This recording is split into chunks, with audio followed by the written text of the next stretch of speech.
5 raisons d'apprendre à développer en Swift. Le langage Swift est un langage sorti par Apple il y a 4 ans, donc c'est un langage tout neuf, et il te permettra de créer des applications iOS et iPad. Donc pourquoi apprendre le langage Swift? Eh bien tout simplement, premièrement, parce que le langage Swift, c'est le parfait équilibre entre rapidité et robustesse. Donc on va voir ça après, mais ce langage est à la fois très rapide et simple d'utilisation. Et en plus de cela, il est très sécurisé. Donc premièrement, Swift est très simple à utiliser.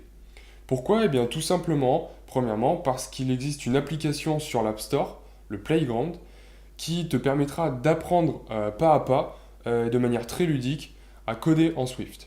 Le Playground existe aussi sur Xcode, donc je t'en parlerai après, c'est l'IDE qui te permettra de développer des applications iOS.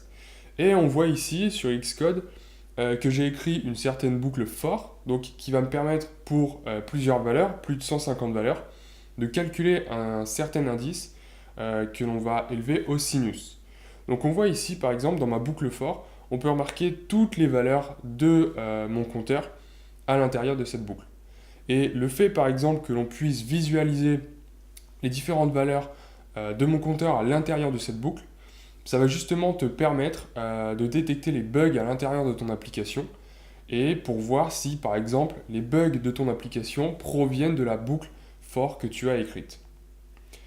Ensuite, depuis le Swift, eh bien, il y a eu l'apparition des optionnels. Donc là, ici, je t'ai écrit un petit code en Objective-C et on voit qu'il y a deux conditions if. Et ces deux conditions servent justement à savoir si une certaine variable contient ou non une valeur. Et bien avec Swift et les optionnels, et bien depuis la sortie du langage Swift et les optionnels, on peut réduire ce code qui fait 6 lignes, enfin 4 lignes de code proprement dit, à une seule ligne, celle-ci, grâce aux optionnels. Donc même si Swift est sorti il y a à peine 4 ans au moment où je te parle, il est déjà très stable grâce à la grande communauté d'open source qui permet à ce langage justement de rapidement atteindre sa maturité. Donc en plus de cela, le langage Swift est moderne et il est très facilement compréhensible. Donc là par exemple j'ai deux fonctions qui sont écrites en Swift. Text field should return par exemple. Eh bien le fait que Swift soit moderne et écrit de manière la plus proche possible d'une phrase qu'on pourrait dire dans une conversation, eh bien ça nous permet de comprendre sans regarder forcément la documentation, ça nous permet directement en regardant le code de comprendre à peu près ce que va faire la fonction. Donc là, si on a des petites notions en anglais, on comprend directement que la fonction va être exécutée lorsqu'un text field va être retourné. En plus de cela, donc comme je te disais, les conventions qui étaient adoptées dans les anciens langages ne sont pas forcément adoptées en Swift. Par exemple, ici à gauche, c'est un exemple d'un code en C, et à droite le même code en Swift. Eh bien on voit par exemple que pour déclarer une variable, on peut faire directement l'affectation et la déclaration. Donc ça c'est grâce à une feature qui est disponible dans le langage Swift, que l'on verra après, et qui nous permet de ne plus préciser le type d'une certaine variable. Et en plus de cela, tu peux remarquer que les points-virgules ne sont plus obligatoires en Swift. On les oublie totalement. En plus de cela, un deuxième héritage qui n'a pas été pris en compte dans le Swift et qui permet d'écrire du code un peu plus rapidement, ce sont les parenthèses autour des conditions et des boucles. Donc on voit ici que dans le langage C, les parenthèses pour la boucle for sont obligatoires et ce n'est pas le cas en Swift. Donc comme je te le disais justement, Swift est un langage très rapide. Alors qu'est-ce que j'entends par rapidité pour un langage?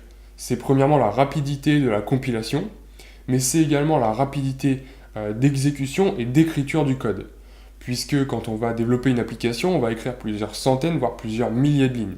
Donc forcément, le langage Swift a été pensé pour que toutes ces lignes de code soient beaucoup plus rapides à écrire.